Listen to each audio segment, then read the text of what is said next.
Welcome, everyone, to another episode of the ILSC 30-year podcast series. It's been a exciting time thinking about and talking to people about the last 30 years of the ILSC. And today we've got a very special guest, one of our former employees. That's Jo Taskas is joining us. But I'd just like to, before we get into discussions with Jo, just reflect on our previous podcast with David Ross. Jo, you might remember and recall David as well. He, in fact, was the first chair of the then ILC, and we had a good conversation with David, exploring a lot of the early thoughts about the ILC and its establishment, the political environment at the time, but also some of the profoundly amazing acquisitions that took place in the early stages of the ILC. So that was a great podcast. But today, as I just said, we've got Jo, and welcome, Jo. Thanks, Joe. Thanks for having me. Today, we just want to explore a little bit about your journey at the ILC that then became the ILSC. So we'll just use the term ILSC from now on. We're going to get you to talk about it and reflect on some of those times that you spent at the ILC and starting from the time that you arrived, some of the projects that you were involved in, and some of the, key messages that you'd really like to talk about. I know during the time that we both worked together here at the ILSC, I've certainly appreciated your support and your input into things now going extremely strongly, and that is the Indigenous employment strategy and Indigenous engagement more generally. And I think your experience really amplified and uplifted that body of work that's now on its own trajectory. So just to kick off, Jo, I'd like you to say a few things about your first encounter with the ILSC, delving in the deep past, and like to hear what you first thought about it when you heard about it, and then we'll move into why you actually went into working with the ILSC. I had heard about a role with the ILSC that was advertised just through normal job networks, and I didn't actually pay a lot of attention to it, but a friend of mine called me. She was actually a previous boss of mine and said, I think you'd be really good at this job. So I looked it up. I didn't know anything about the ILSC at the time, so I called my mum and my dad, who are living in Darwin, and I was located here in Adelaide. So they gave me a brief rundown because they'd heard of the organisation, and then I put my application in. It was for a role as a receptionist for the Central Division, and I put my application in. I got an interview. I was sitting in the car running through my notes, and I realised I didn't know who the chair of the ILSC was at the time. So I quickly rang my dad and said, quick, Dad, find out who this guy is or this woman is. So he got back to me. I had the interview. I was fortunate enough to get the role. But what I loved when I researched it and looked at what the ILSC does at the time, the website said the ILSC was formed to address the dispossession of land to Aboriginal people. And I've worked in other roles where the values of those jobs aligned with my own, and I knew then that this was going to be a meaningful job for me. So that's how it started. And that was in 2002.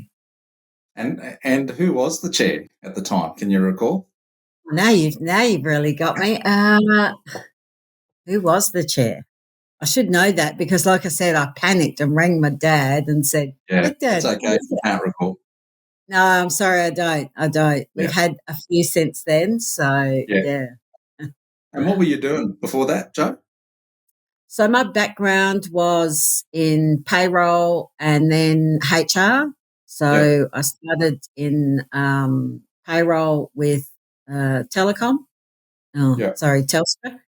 And then I moved to the Attorney General's, and I took up a personal manager role there. So basically it was HR to start with. Then I, of course, got married, had children, had a break in my career, and was pretty much starting over again when I joined the ILSC. Yeah. And so, I mean, you joined the ILSC. So what were some of your, reflections on that time, looking back from now? What do you remember about the ILSC back in those days? I think there was only about 40 people nationally at the ILSC then, so a very small regime. And every single person I encountered there, everyone from finance to the project staff, was so committed and so passionate about returning land and country to Aboriginal people. And that struck me the most. Like, there was no conversation that was had in that organisation that it wasn't brought back to why we were there. And that was my first impressions. Yeah. Yeah. It was all pretty clear with people as to why it was established and why they were there working. Yeah. Yeah. Now, just turning to your career at the ILSC, so you started as the receptionist. What did you move on to? Because you obviously did a number of roles in the ILSC. So do you want to take us through that? Yeah. I started as a receptionist for Central Division, and then I moved to the administrative roles, again, all within Central Division. So I was there probably for a few years learning basically everything about the ILSC, which is what the administrative roles were about, supporting all the project staff. Then I moved to a number of other areas. And one of the things I think that the ILSC helped me with, I guess, was being a bit brave about the opportunities. And because the scene was set when I first started, that everybody had a role to play in assisting Aboriginal people, it was kind of drummed into me at the time. It didn't matter where you were in the organisation. So I moved then to HR for a couple of years. I did a role in HR for a couple of years. Then I moved to policy. I did a while in policy. Then I moved to media. I moved to finance. I pretty much worked in every department except IT and legal, because I'm rubbish at IT, as I've told you, Jo, and I'm not a lawyer. So I worked everywhere in the organisation and always felt whatever I did made a contribution. And there's no doubt in my mind that you would have made amazing contributions in all those different roles that you were performing. Can you recall, during that time, any sort of pivotal moments, both for yourself, but also the organisation, that really sticks in your memory? I was involved very early on, from when I first started, in the enterprise agreement negotiations. And one of the things that totally struck me about the organisation, and this was back in 2003 when the first EA was formed, is that it included the Indigenous consultative group, and that was so well supported by not just staff but by management as well. Like, it seemed to be an essential part that underlined what the enterprise agreement was about. Not sure, but I'm pretty sure no other organisation has an Indigenous consultative group continuously like we have. And I think that says a lot about the organisation. Yeah, I mean, I'd certainly agree with that. In the organisations that I've overseen, there's never been a specific ICG There's been obviously a consultative group under the EA, but not a specific Indigenous group, which has been very beneficial, I think, to get that specific feedback about Indigenous aspirations and views in relation to workplace relations and so forth. Yeah. So they're two sort of big things. Is there anything else that you can think of, Jo? Well, I think also the addition of water, I think, to the ILSC, I think was huge. That was, again, another vibe. People were very excited to include that. It had been talked about since we had first come onto the ILSC about the inclusion of water. And I think that has just been, really pivotal to a lot of organisations that we deal with. And just a great outcome. And just overall, I know that there's lots of pivotal times in my career that I've found to be amazing. But the ILSC is like when it listens to Aboriginal people, it doesn't just pay lip service. It really acts on those advice that they receive from Aboriginal people, and I think that's really something the ILSC does well, and always has in my time anyway. Yeah. That's really good to hear. I mean, I think you've sort of pointed to 3 areas that obviously are standouts in terms of acquisitions of those particular properties, the changes in the legislation to acquire water. I mean, obviously, back in the early days of negotiating the legislation, everyone thought that land and water were the same thing and they came together. But obviously, the Commonwealth and the states separate land and water titles, so it became pretty obvious that the ILSC couldn't acquire water-related interests. And so that legislation fixed in 2019 obviously closed the gap on that and allowed the ILSC to do that. So I think I agree with you that was a very important thing for the ILSC to do, is to fix that hole up in its legislation and to do that work. Yeah. And just you talked about these things, in the context of the ILSC, but what about you personally and your growth through that time that you spent at the ILSC? How do you sort of reflect on that?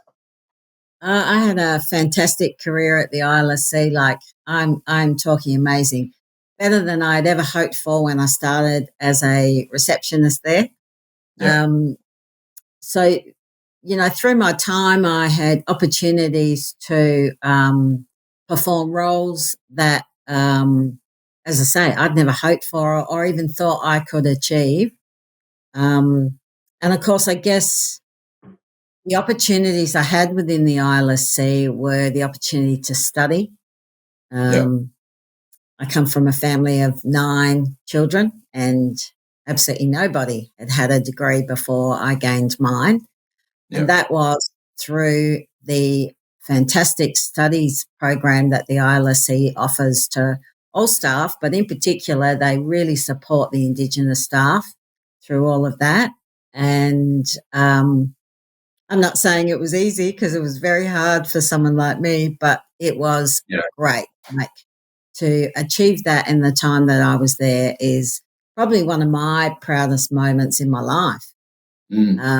And my family's life.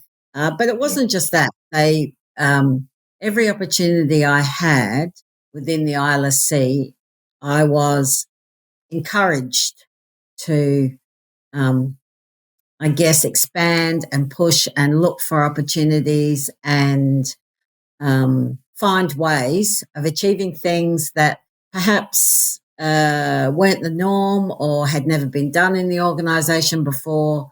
So study was one of them, and I gained a lot of qualifications in my time. I know we've spoken about it before, but I started with the Cert 4 in HR, which, again, was thanks to the ILSC. I attained a diploma of project management with the ILSC. I then gained my Bachelor of Arts in business management. One of the other things the ILSC gave me the opportunity to do was I won an acting role as an operations manager. And during this time, they didn't just leave me to sink or swim. They sent me on a women's leadership program for 12 months. And that was really, really pivotal in helping me understand what leadership was all about. And like I said, that support shaped the career that I had through the ILSC, including my last role as the Indigenous engagement coordinator. So without those opportunities, without the skills that I'd learnt through those opportunities, I don't think I would have ended up where I did. That led me to my final role of the Indigenous engagement coordinator, and that I'm most proud of. Yeah.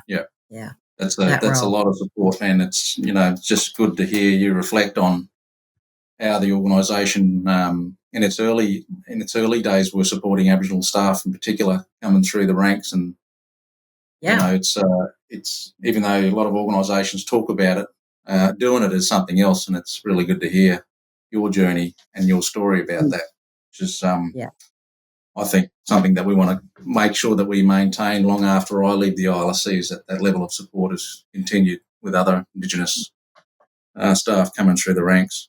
You talked on those projects or those sort of pivotal moments, but was there one project for you that you worked on and you led that you're really proud that you'd like to share? Well, there's a few, I guess. One of the ones that I worked on, I say exclusively, but as a project advisor, you have a team. And that was a very small property that we acquired for a group called Circular Head Aboriginal Corporation in Tasmania. It's known as Traumana. It was an excised piece of land from the local golf club. And the one thing I know about the ILSC is bang for buck. We achieve great outcomes for small organisations, and something like Traumana is utilised for all sorts of events for Circular Head Aboriginal Corporation. They run men's sheds, a lot of social programs are run out of there, school programs. They run all their NAIDOC celebrations are there. They have a small enterprise, a wood, I guess, enterprise where they acquire local wood, I guess, from the local areas, chop it up and sell it. Maintains a small enterprise for Aboriginal people for jobs. That block of land cost $165,000. So bang for buck, they're getting great outcomes from that. And that would have been, 10 years ago. So they're still achieving great outcomes from that really small acquisition that the ILSC got for them. And that was my first acquisition, and I'll always remember it. And I always remember what a functional, motivated group Circular Head was. So I kind of have a bit of a soft spot for them. I was also involved in the development of the Kakadu Plum project, which was basically covered the whole of the northern Australia. It was one of the first projects that we worked across the divisions, so Western Division as well as Eastern Division, and worked through a number of areas there in developing up a Kakadu Plum enterprise that covers a number of organisations that are in those areas. I think that is great, and I think that the ILSC positioned Kakadu Plum as an enterprise, as an entity, really well. And it's now quite well known, and people know about Kakadu Plum. They have a better understanding and basically have a place to go where they can purchase Kakadu plums commercially. I think that's really a really good one. Another really small one that, again, it was just a small one, not huge money or any of that kind of thing, was a tourism enterprise in Tiwi. We built an eco lodge to go with Tiwi Enterprises, that they're an art enterprise, and they struggled to be able to roll out their tours because there was no accommodation available. So we assisted them with the fit out and I guess help with the building of that eco lodge. So yeah. So those are kind of the three standouts. One other one which might be worth mentioning was a solar project that we looked at with a Victorian group. It didn't eventuate to a solar farm as we thought it might, but what it did is it gave, I think, the ILSC some real understanding about the complexities of solar and where that leads us and what role the ILSC can play in that. So that was a really good learning project for me anyway, but I think also for the ILSC.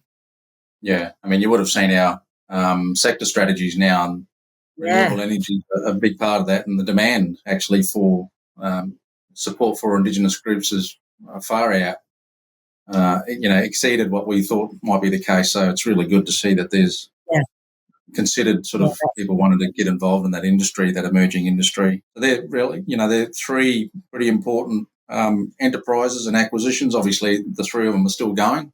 I know the Kakadu Plum or the Winge Alliance is going strong in Northern Australia still, which is just amazing given the challenges that it faced with patents and all those sorts of things in the early days. So it's really good to see that that's continuing. Just moving now to, and you've touched on this a little bit, just the ILSC's culture and our mission. I mean, it's pretty clear. You've outlined why the ILSC is established and how good it was for you in particular to be working there. But what about the actual, the culture of it, both internally and externally when you interacted with people outside the organisation? Do you want to just reflect on that a little bit? Yeah. I think the ILSC is one of the best cultures I have ever worked in, and I've worked in a few. I mean, I worked in other large Commonwealth government departments, and they just don't really have a culture in those bigger departments. They really don't. Whereas, like I said, when I first started, right until the day I left, people are clear about what the mandate is for the ILSC and what we do. And, there's always differences of opinions, etc., when you're talking with people, but internally and externally. But at the end of the day, people agree the ILSC is an essential part of how to access land and water within Australia, and what we do is really well defined, and we have a really good track record, and I think people internally understand that. I think through just general, I think we celebrate our wins. We know about them. Everybody is congratulated and included when we say, have an acquisition or a great land management project. Everybody seems to be included. One of the things I think that adds to that is that we are still a small organisation, and people are often really shocked when they hear that we have a staff that have hovered around about 100 people for as long as I've been in the organisation. It grew to that number and it pretty much has stayed there. And I think people are very shocked when you say there's only 100 of us and that's about it. So we're not a big, massive juggernaut of a Commonwealth agency. We're a small Commonwealth agency, and I think that's where, bang for buck, that's where we sit, and that's a good place for us to be. Yeah.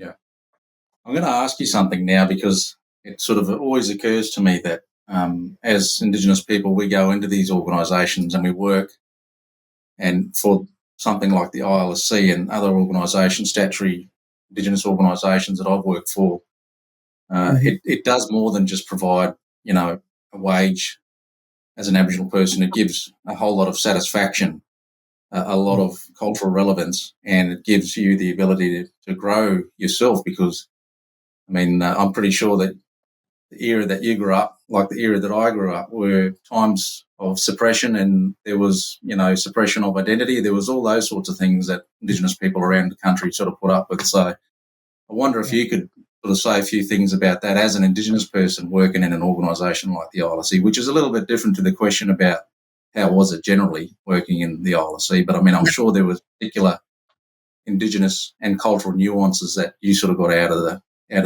time that you spent at the ILSC as well. So I just wanted to see if you wanted to reflect on that as well. Yeah, I think working and working with other like-minded people, particularly Indigenous people, was fantastic. I never once walked into my job without feeling grateful that I was coming to an organisation that I didn't have to put up with racism, that kind of thing, because everybody that works there wants to be there. And I think also as an organisation and individuals that I worked with, there were people there, and I still believe it, that are more passionate about Aboriginal people than some of us were.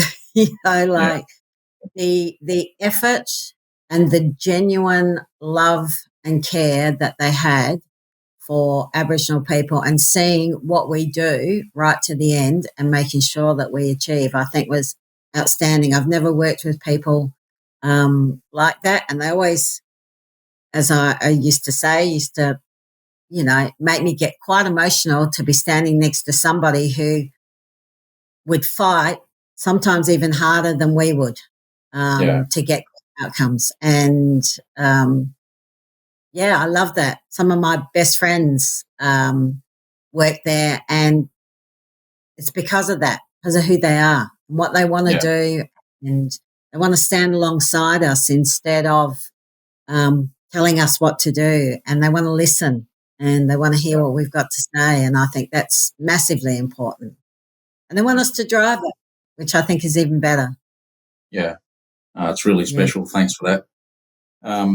Just on that, you touched on friendships internally, but I always found that when you work in these organisations like the ILSC ultimately is a good news story for our mob because you're getting country back for them and you're helping them with their aspirations around building a self-determined vision. What about friendships that you've made from, the projects that you've worked on and the people outside of the organisation that have been in these communities and stuff? Have you been able to maintain a lot of those friendships? Yeah, a lot of them. So I ran into a local community man the other day, and we caught up for a coffee. It was great to just talk about, because I hadn't known about where their projects and where they're at the moment. So that was just fantastic. When I go home to Darwin, I always catch up with certain people and organisations there. I've always maintained those relationships because they become friends. They become, and you want to celebrate with them where they're at now and what they're doing. But also just from a personal perspective, so many friends and friendships that I've made throughout the years that start off as a working relationship, but you tend to know more about them. Fortunate to have worked in the NT a lot, so there's a lot of people we know, friends, relatives, etc. But so many of them, and you never lose that. I think, even though I hadn't seen this friend for 6 months, it was like no time had passed. Yeah, no, that's great, and it's certainly something that I sort of always cherish. And because the ILSC is a national organisation, you get to sort of meet people from all over the country and to interact and share, and then you get to know people, like you say, in the become friends ultimately is a pretty special opportunity, I think, Yeah. that comes with working in an organisation like the ILSC. Now, just turning to some lessons, Jo, because you've obviously been at the ILSC for a little while, and you've performed a number of roles.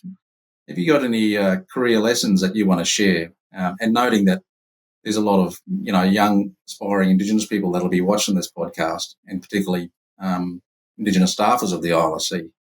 What would you like to share with them about some of those lessons? Okay, so first of all, Aboriginal people are really resilient, but I think as an individual, chase your dreams, push for what you know is right. Yeah. And what I found within the ILSC is that if you are tenacious, if you are creative, you will find a way, and people in the organisation will help you achieve that. Yeah. I think also one of the lessons that I learnt was never give up and always find a way, because I remember years ago somebody once said to me, it's easy to say no. Our job is to find a way to say yes. Yeah. And I think that's really important in any organisation, but particularly the ILSC. I think we pride ourselves on being able to find a way through. And I think that's really important. Don't give up. Another lesson I learned, be brave. Don't think that you can't do it because you've never done it before. I think the ILSC, I was just always shocked when I moved to those different areas, how much support I was given. And don't doubt yourself. Have a go, because the ILSC will support you through that. Yeah. Yeah. Yeah. Well, I'm sure there's going to be some young people watching this video and thinking that's some, really great advice and lessons that you've shared with us today. Now, turn into the future, even though you're no longer with us in material sense, but you're always with the ILSC. I'm just wondering to explore what you think and your hopes are for the ILSC going forward. What do you think the organisation should be doing, and what are your thoughts about that? Well, I think currently the ILSC is definitely on the right track, looking at the new sectors and investing in those sectors and giving opportunity to organisations that maybe aren't quite there yet. Yeah. But I think the ILSC has a role to play in helping those organisations achieve. And I saw it all throughout my career. But I guess some of the new sectors, like you said, renewables, it's kind of a brave new world out there, and lots of things haven't been done before. I think the ILSC can really capitalise on those new sectors. And I think the ILSC has the resources in terms of people, about their passion. They're smart. A lot of smart people work for the ILSC, and I think that they can develop those new sectors and provide different avenues that other organisations haven't thought of yet. So I really think the ILSC is on the right track at the moment, and continue to divest and look for those opportunities to acquire and divest for Aboriginal people. And I guess that's at the core of what they do anyway.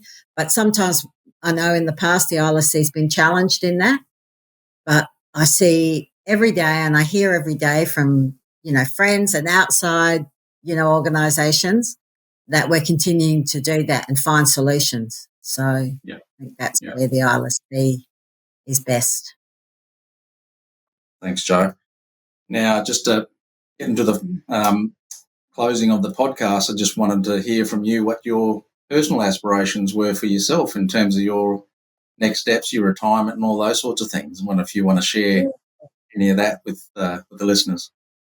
Yeah. Well, as you know, I haven't done a lot of travel overseas. So I would like to do a bit more travel overseas for us.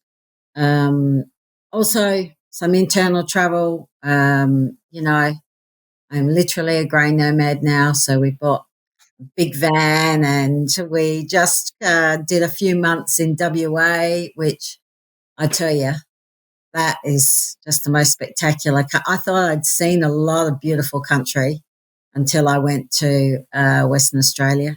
Just a shout out to the WA people. Thanks for keeping that under wraps all these years. But yeah, travel is on the agenda. I'm hoping I get a couple of grandkids soon. Yeah. But looking forward to the next chapter of my life. Yeah, thanks, Jo. I can do a little bit in the, helping out with, other Aboriginal corporations, having a role to play in some kind of advocacy for, some of those groups. Yeah. Right. So, final question, Jo.